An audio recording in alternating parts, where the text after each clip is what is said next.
السلام علیکم ورحمۃ اللہ وبرکاتہ۔ محترم ناظرین اکرام، امید ہے بخیر ہوں گے، اللہ آپ کو خیر و عافیت سے رکھے۔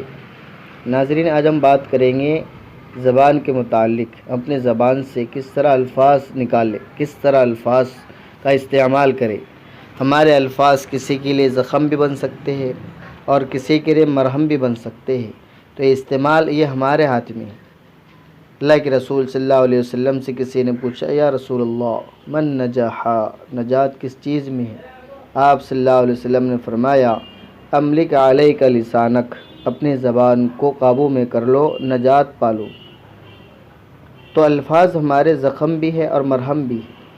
ایک بادشاہ نے خواب دیکھا کہ اس کے دانت ٹوٹ کر گر گئے، تو اس بادشاہ نے تعبیر بتلانے کے لیے معبرین حضرات کو بلایا جو تعبیر جانتے تھے۔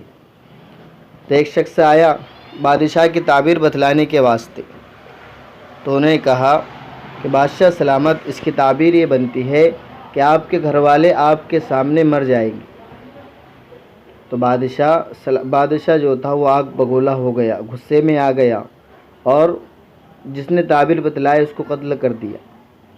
پھر دوسرے تعبیر داں کو بلایا تعبیر بتلانے کے واسطے، تو اس کو تعبیر خواب بیان کیا، اور تعبیر بتلانے والے نے کہا، بادشاہ سلامت، ماشاء اللہ، مبارک ہو، اس کی تعبیر یہ بنتی ہے کہ آپ اپنے گھر والوں میں سب سے زیادہ لمبی عمر والے ہوں گے، سب سے زیادہ آپ لمبی عمر پائیں گے۔ تو بادشاہ خوش ہو کر اس کو انعام و اکرام دے کر اسے رخصت کر دیا۔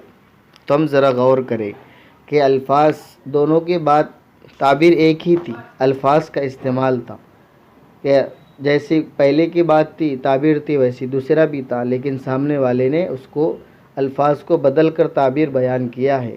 تو یہ ہمارے ہاتھ میں ہے، جیسے ہم الفاظ استعمال کریں گے ویسا ہمارے سامنے نتیجہ آئے گا۔ ہمارے الفاظ کسی کے لیے زخم بھی ہو سکتے ہیں، ہر کسی کے مرہم کا سبب بھی ہے کہ الفاظ ہی کی وجہ سے ایک کو قتل کیا گیا اور دوسرے کو انعام سے نوازا گیا۔ والسلام علیکم ورحمۃ اللہ وبرکاتہ۔